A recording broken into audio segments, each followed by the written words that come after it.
My name is Alaina Claeson.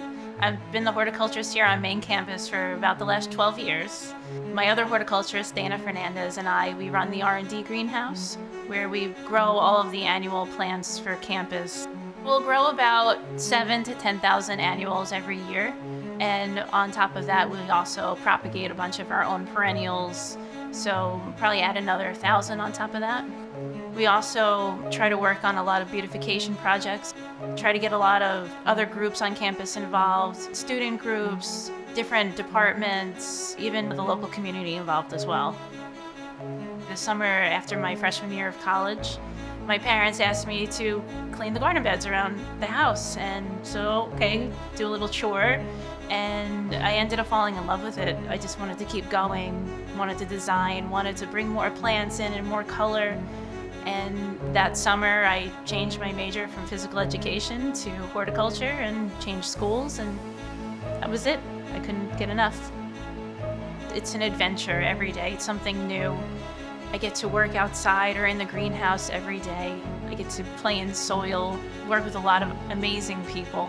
Not too many people can say that they have turned their hobby into a career. We're constantly adding, constantly changing. Climate change has definitely impacted our plant choices. We go for plants now that can handle the hotter summers and the warmer winters.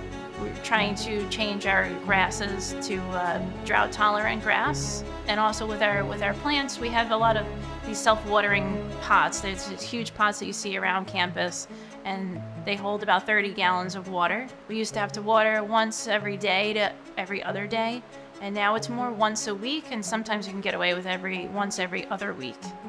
It's great to see all the families come and take pictures in front of all of our beautiful flowers, especially in front of the big Stony Brook sign. It's so nice to see all the graduates taking pictures in front of the plants.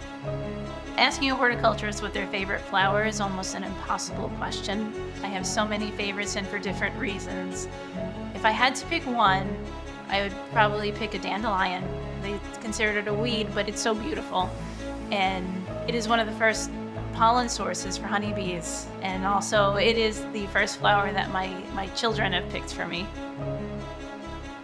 My biggest piece of advice would be to read the label on the plant that you're gonna buy and check its requirements. You don't want to plant a flower that needs full sun in a shady area.